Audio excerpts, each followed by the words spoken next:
ஓம் கணக்கம்பட்டி சத்குருவே சரணம். சத்குரு ஞான வள்ளலை சரணம். என் அன்பின் பிள்ளையே, நீயோ ஒரு உறவுக்காக காத்து கொண்டு இருக்கின்றாய். அவர் வருவாரா மாட்டாரா என்று கேள்விக்கான கடைசி பதிலை எதிர்பார்த்து நீ என்னிடம் அலைந்து திரிந்து கொண்டு இருக்கின்றாய். எப்படியாவது என்னிடம் வந்துதான் ஆக வேண்டும் என்று ஒரு கட்டாயத்திற்கு உட்பட்டு இப்பொழுது அழுது கொண்டே இருக்கிறாய். அழுததனால் என்ன நடந்துவிடப் போகிறது? எல்லா மாற்றத்தையும் இந்த அப்பன் நான் தருகிறேன் என்று சொல்லிக் கொண்டுதானே இருக்கின்றேன். நீயோ என்னை நம்பாமல் மீண்டும் மீண்டும் மன அழுத்தத்திற்கு ஏன் தங்க பிள்ளையே சென்று கொண்டிருக்கின்றாய்.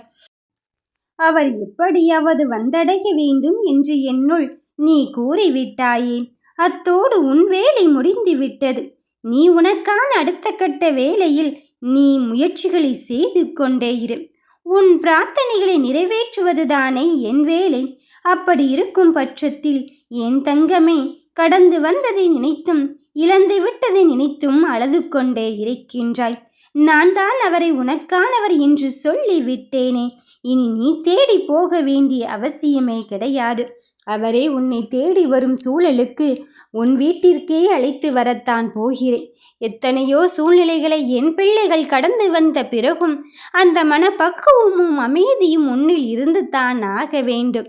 நீ இப்பொழுதே நடந்துவிட வேண்டும். இதை கேட்டவுடனே நடந்துவிட வேண்டும்.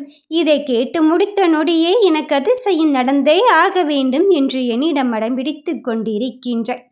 நான் சொல்வது ஒன்றே ஒன்றுதான்.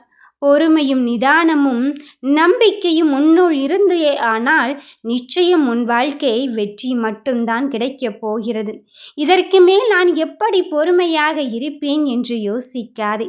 என் தங்க பிள்ளையே, எங்கே சுற்றினாலும் யார் உனக்கானவரோ அவரை உன்னிடத்தில் நான் சேர்ப்பது என்று உறுதியேற்று விட்டேன். அதன் பிறகுத்தானே நீ என்னிடத்தில் வந்து இருக்கின்றாய். மறுபடியும் நீ அழுது தீர்த்து கொண்டு இருப்பதனால் இங்கு ஒன்றுமே மாறப்போவதில்லை. ஒன்றை மட்டும் தெளிவாக்கிக்கொள். மாற்றம் ஒன்று மட்டும்தான் மாறாதது. மாற்றம் கண்டிப்பாக நிகழ்ந்தே தீரும். அதை நீ செயல்படுத்துகின்ற முயற்சியில் மட்டும்தான் இருக்கிறது. அதை விட்டு வீட்டிற்குள்ளே முடங்கிவிட்டால் மாற்றத்தை எதிர்பார்க்காதே என்றுதான் நான் சொல்கிறேன். நீ என்ன செய்ய வேண்டுமோ அதை செய்து கொண்டு இரு. நான் உனக்கான முயற்சியின் முடிவாகத்தானே இருந்து கொண்டு இருக்கின்றேன். முடிவினை நான் தருகிறேன். எந்த ஒரு விஷயத்தை செய்யும் போதும் எதிர்பாராத விஷயத்தில் செய்துதான் ஆக வேண்டும் என்பதில் கட்டாயத்தின் விதி. நீயோ அப்படி நடக்கிறதே இப்படி நடக்கிறதே, நாம் ஒன்றல்லவா நினைத்து கொண்டு இருந்தோம், இப்பொழுது வேறொன்றல்லவா நடந்து கொண்டு இருக்கிறது என்று யோசிக்கிறாய். எப்படியானாலும் சரி, நான் ஒரு கணக்கை போட்டிருக்கின்றேன் அல்லவா? அந்த கணக்கின்படிதான் உன் வாழ்க்கையை நகர்த்தி கொண்டு போகிறேன். என் தங்க பிள்ளையே, எப்படியாயினும் உன் வாழ்க்கையின் கனவுகளை என்னிடத்தில் நீ ஒப்படைத்துவிடும். வருவது வந்துவிட்டு போகட்டும். நடப்பதை பற்றியும் நடக்கப் போவதை பற்றியும் நீ கண் கலங்க வேண்டாம். முக்காலத்திலும் நான் உனக்கு உறுதுணையாக இருந்து எக்காலத்திலும் என் பிள்ளை என் கைக்குள் இருக்கிறார்கள் என்பதில் நான் நிரூபிக்கத்தான் போகிறேன். இதோ எத்தனை பேர் உன்னை சுற்றி இருந்தாலும் உனக்கானவர் உன்னருகில் இருந்தால்தான் உன் வாழ்க்கை வளமாகும் என்று நினைத்து கொண்டு இருக்கின்றாய். அது எனக்கு எப்படி தெரியாமல் இருக்கும்? சர்வ நிச்சயமாகவே சொல்கிறேன். உனக்கானவரை உன்னிடத்தில் நீ தேடாமலே அவரே உன்னை தேடி வந்து உன்னிடம் பேசத்தான் போகிறார். எதை நினைத்தும் வருத்தப்படாது, எதை நினைத்தும் கலங்கடிக்கப்படாது. என் தங்க பிள்ளையே, ஒவ்வொரு சொல்லும் செயலும் அங்கு முரண்பாடாக இருந்த போதிலும் எப்படி இந்த உறவுகள் மீண்டும் வந்து சேரும் என்று யோசிக்கிறாய். உன் மனநிலை என்னவென்று அவருக்கு புரிய வைக்கத்தான் போகிறேன்.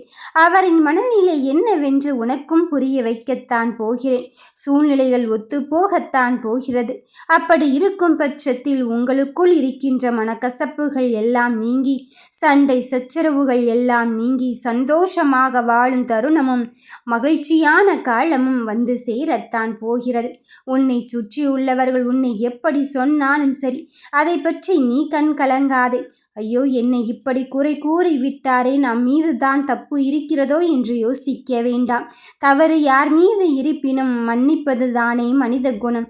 என் தங்கமே, மன்னித்து உனக்கான வெற்றியை தேடுவதற்கான அடுத்த கட்ட முயற்சியில் இறங்கிவிடு.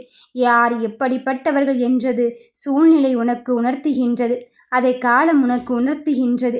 அப்படி இருக்கும் பட்சத்தில் நீ யாருமில்லை என்று யோசிக்காதே. உனக்கானவரை உன்னிடத்தில் கொண்டு சேர்த்து உன் வாழ்க்கையை அழகாகவும் உன் வாழ்க்கையை வசந்த காலமாக மாற்றுவதற்கும் நானே உன்னை தேடி வந்திருக்கின்றேன். நடப்பது என்னவெனாலும் இருக்கட்டும், இறுதியில் அவர் உன்னிடத்தில் வந்தே சேருவார். வாழ்க வளமுடன்.